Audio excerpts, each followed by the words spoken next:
السلام علیکم ورحمۃ اللہ وبرکاتہ۔ بسم اللہ الرحمن الرحیم، الحمدللہ رب العالمین والصلاة والسلام علی سیدنا مولانا محمد وعلی آلہ واصحابہ اجمعین۔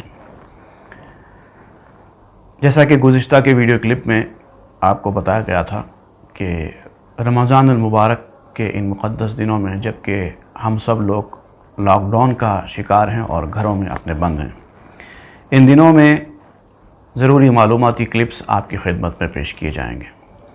سب سے پہلے ہم فقہ شروع کرتے ہیں اور فقہ میں بھی کتاب الصوم سے یعنی روزے کے مسائل سے ہماری گفتگو شروع کرتے ہیں۔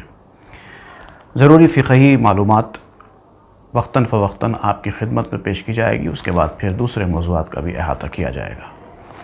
جیسا کہ آپ کو گزشتہ کی کلپ میں بتایا گیا تھا کہ ہم سب سے پہلے روزے کے مسائل شروع کریں گے، تو اس میں یہ بات سب سے پہلے جان لیجئے کہ صوم عربی زبان کا لفظ ہے اور اردو میں ہم اس کو روزہ کہتے ہیں۔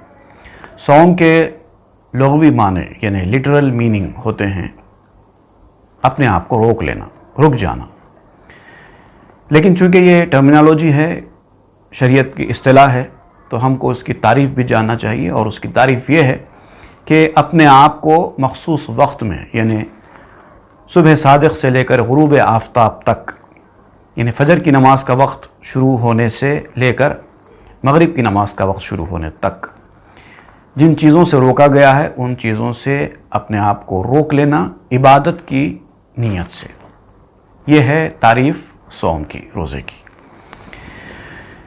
رمضان المبارک کا چاند نظر آتے ہی ہر مسلمان پر روزے فرض ہو جاتے ہیں، جیسے کہ قرآن مجید میں بھی کہا گیا ہے فَمَنْ شَهِدَ مِنْكُمُ الشَّهْرَ فَلْيَصُمْ، تو جو کوئی رمضان المبارک کا مہینہ پائے تو اس کو روزہ رکھنا چاہیے۔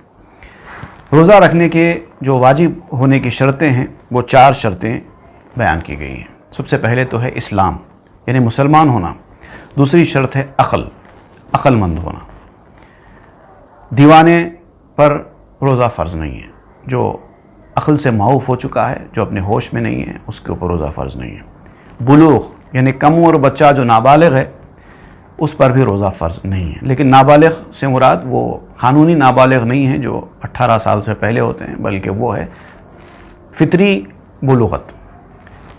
جب فطری بلوغت ظاہر ہو جائے، اگر رات میں فطری بلوغت ظاہر ہو جائے تو دوسرے دن سے ہی روزہ فرض ہو جاتا ہے۔ اسی طریقے سے چوتھی شرط ہے وہ ہے قدرت یعنی روزہ رکھنے کی صلاحیت ہونا۔ اگر بہت زیادہ کمزور ہیں، بوڑھے ہیں کہ روزہ بالکل نہیں رکھ سکتے تو ان کے اوپر روزہ فرض نہیں ہوگا۔ اور اسی طریقے سے آپ جان لیجئے یہ تو روزہ فرض ہونے کی شرطیں ہو گئی۔ اب روزہ صحیح ہونے کی شرطیں، صحت روزہ کی شرطیں، وہ 5 بیان کی گئی ہیں۔ اس میں 2 تو کامن ہیں، اسلام اور عقل، اور اس کے علاوہ ہے تمیز، یعنی چھوٹے بچے پر جو تمیز والا ہے، ابھی بالغ نہیں ہوا ہے لیکن باتمیز ہے، تو اس پر روزہ فرض تو نہیں ہوگا، لیکن اگر وہ روزہ رہے گا تو اس کا روزہ درست ہو جاتا ہے۔ بلکہ یہ کہا گیا ہے کہ بچوں کو روزہ رکھنے کی ترغیب دینی چاہیے تاکہ ان کو روزہ رہنے کی عادت پڑے، یہاں تک کہ یہ بھی کہا گیا ہے کہ اگر وہ روزہ رکھنے سے پس و پیش کریں تو ان پر سختی بھی کی جا سکتی ہے۔ اسی طریقے سے نیت ہے، نیت بھی صحت روزہ کی شرط ہے، خاص طور سے فرض روزوں میں رات ہی سے نیت کر لینا ضروری ہے۔ حیض و نفاس والی عورتوں پر روزہ نہیں ہے، تو ان کو بھی جو ہے صحت کی شرطوں میں یہ بات بیان کی گئی ہے کہ عورت حیض و نفاس سے پاک ہونا چاہیے۔ روزہ ایک فرض کے ساتھ پورا ہوتا ہے، اور وہ فرض یہ ہے کہ صبح صادق سے لے کے غروب آفتاب تک تمام ان چیزوں سے اپنے آپ کو روک لینا جن سے روکنے کا شریعت میں حکم دیا گیا ہے، چاہے وہ فرض روزہ ہو، چاہے واجب روزہ ہو، چاہے نفل روزہ ہو۔ روزے کا جو فرض ہے وہ یہی فرض ہے، ہر روزے میں یہ فرض لاگو ہوگا۔ البتہ سنتیں مختلف ہیں، جیسے کہ افطار میں جلدی کرنا، زیادہ دیر نہ کرنا افطار میں، یہ سنت ہے۔ اور جلدی کرنے سے مراد یہ نہیں ہے کہ آپ ابھی وقت بھی شروع نہ ہو اور آپ افطار کر لیں، ایسا نہیں کہ وقت ہو جانے کا پورا اطمینان ہونے کے بعد ہی افطار کرنا چاہیے۔ اگر 1 2 4 منٹ 5 منٹ اگر دیر بھی ہو جائے تو یہ سنت چھوڑنے کا گناہ نہیں ہوگا۔ ہاں، ایسا نہیں ہے کہ آپ آرام سے 2 4 گھنٹے کے بعد افطار کر رہے ہیں، تو ویسا نہیں کرنا چاہیے۔ اسی طریقے سے سحری میں دیر کرنا ہے، رات دیر گئے 1-2 بجے رات کو آپ کھانا کھا کر سو جا رہے ہیں اور سمجھ رہے ہیں کہ اس کو سحری کہیں گے، تو یہ سحری نہیں کہی جاتی ہے۔ سحری یہ ہے کہ جتنا دیر سے ہو سکے سحری کرنا، لیکن دیر کا مطلب یہ نہیں ہے کہ سحر کا وقت بھی ختم ہو جائے تو آپ کھاتے بیٹھے ہیں، ایسا نہیں چلے گا۔ اسی طریقے سے سنت یہ بھی ہے کہ روزے کی حالت میں اچھے اعمال کرنا اور گناہوں سے اپنے آپ کو بچانا، اور افطار کرتے وقت افطار کھجور سے کریں، اگر کھجور دستیاب نہ ہو تو پانی سے بھی کیا جا سکتا ہے، یہ بھی سنت ہے۔ اسی طریقے سے افطار کرتے وقت ایک دعا، مسنون دعا بتائی گئی ہے، یہ پڑھنا بھی سنت ہے۔ اللہم لک صمت وبک آمنت وعلیک توکلت وعلی رزقک افطرت سبحانک وبحمدک اللہم تقبل منی انک انت السمیع العلیم۔ یہ آپ دعا پڑھیں گے تو سنت کا ثواب ملے گا۔ اگر یہ دعا نہ بھی پڑھتے ہیں، بسم اللہ سے آپ افطار کرتے ہیں، تب بھی آپ کا روزہ خراب نہیں ہونے والا۔ اسی طریقے سے یہ جاننا بھی ضروری ہے کہ روزے کو توڑنے والی کیا کیا چیزیں ہیں۔ حنفی فقہ کے حساب سے کوئی بھی چیز جان بوجھ کر کھا لینا یا جان بوجھ کر میاں بیوی کے آپسی تعلقات حالت روزہ میں قائم کرنا، اور اسی طریقے سے کوئی ایسی چیز جس سے روزہ نہیں ٹوٹتا تھا اور آپ نے یہ سمجھ کر کہ روزہ ٹوٹ گیا ہے پھر سے کچھ کھا پی لیا تو اس سے بھی روزہ ٹوٹ جاتا ہے۔ جیسے کہ بے خیالی میں کچھ کھا لیا تھا، پی لیا تھا، کچھ نوالا کھانا کھا لیا، پانی پی لیا، اور بعد میں یاد آیا کہ روزے سے تھے، تو بے خیالی میں بھول سے نادانی سے آپ پی لیں گے تو روزہ نہیں ٹوٹتا ہے۔ لیکن آپ یہ سمجھ کر کہ روزہ میرا ٹوٹ گیا ہے، آپ پھر کچھ کھا پی لیں تو اب یہ روزہ ٹوٹ جائے گا۔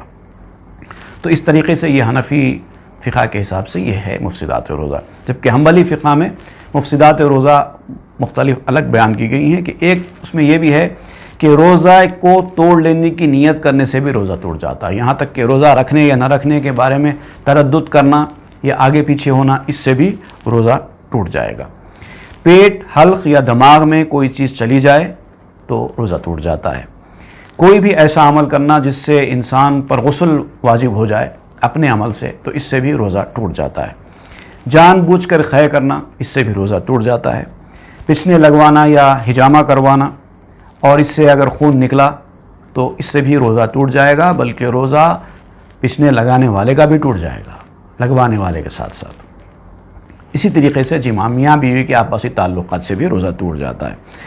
اور اس کے بارے میں تو حنبلی فقہ میں یہ کہا گیا ہے کہ یہ عمل نہ صرف یہ کہ روزہ توڑ دیتا ہے بلکہ اس سے کفارہ بھی لازم آتا ہے۔ اور کفارہ کیا ہے؟ کفارے کے بارے میں بتایا گیا ہے کہ ایک مرد بے عیب کو جو کہ غلام ہے اس کو آزاد کرنا۔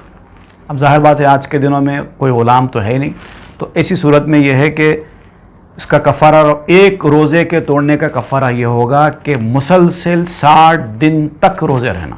اگر ایک دن بھی بیچ میں چھوٹ جائے تو پھر سے آپ کو شروع کرنا پڑے گا، اتنی زیادہ اہمیت ہے۔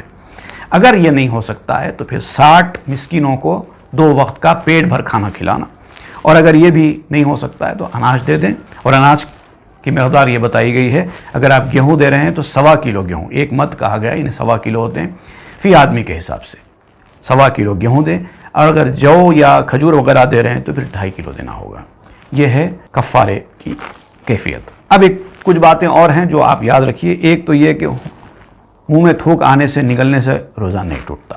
ہاں البتہ تھوک آپ کے ہونٹوں تک آ جائے، اس کے بعد آپ نگلیں یا پھر بلغم آنے پر نگل لیں، تب روزہ ٹوٹ جائے گا۔ اسی طریقے سے یہ بات بھی یاد رکھیے کہ حنبلی فقہ کے حساب سے جماع کے سوا کسی دوسرے مفطر روزہ توڑنے والی دیگر چیزوں سے روزہ تو ٹوٹ جاتا ہے لیکن کفارہ لازم نہیں آتا۔ اکثر لوگ نہانے کے بارے میں بھی یہ سوچتے ہیں کہ زوال کے بعد نہیں نہانا چاہیے، دوپہر کے ظہر کے بعد نہیں نہانا چاہیے، اس سے روزہ ٹوٹ جاتا ہے۔ ایسی کوئی بات نہیں ہے، روزہ افطار سے آدھا گھنٹہ پہلے نہانے سے بھی روزہ نہیں ٹوٹتا ہے۔ یہاں تک کہ شدید ضرورت کی صورت میں اگر آپ کچھ چکھیں، کیونکہ اس کے بغیر اگر چارہ نہ ہو چکھنے کے بغیر، تو بھی چکھنے سے بھی روزہ نہیں ٹوٹتا، لیکن بلا ضرورت نہیں چکھنا چاہیے۔ بے عذر روزہ چھوڑ دینا حرام بتایا گیا ہے۔ ہاں البتہ کسی معصوم کو ہلاکت سے بچانے کے لیے، کسی کی جان بچانے کے لیے اگر آپ کا روزہ توڑنا ضروری ہے تو آپ روزہ توڑ سکتے ہیں، بلکہ ایسے میں روزہ توڑنا واجب بتایا گیا ہے۔ مسافر کو یا بیمار کو روزہ نہ رکھنا سنت بتایا گیا ہے۔ فقہ حنبلی میں بہتر یہ ہے کہ مسافر اور بیمار روزہ نہ رکھیں۔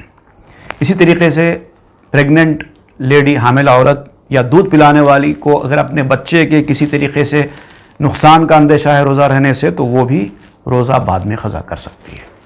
امید ہے کہ یہ ضروری مسائل آپ یاد رکھیں گے۔ انشاءاللہ پھر ملیں گے ایک اور ویڈیو کلپ کے ساتھ جس سے آپ کی معلومات میں اضافہ ہوگا۔ السلام علیکم ورحمۃ اللہ وبرکاتہ۔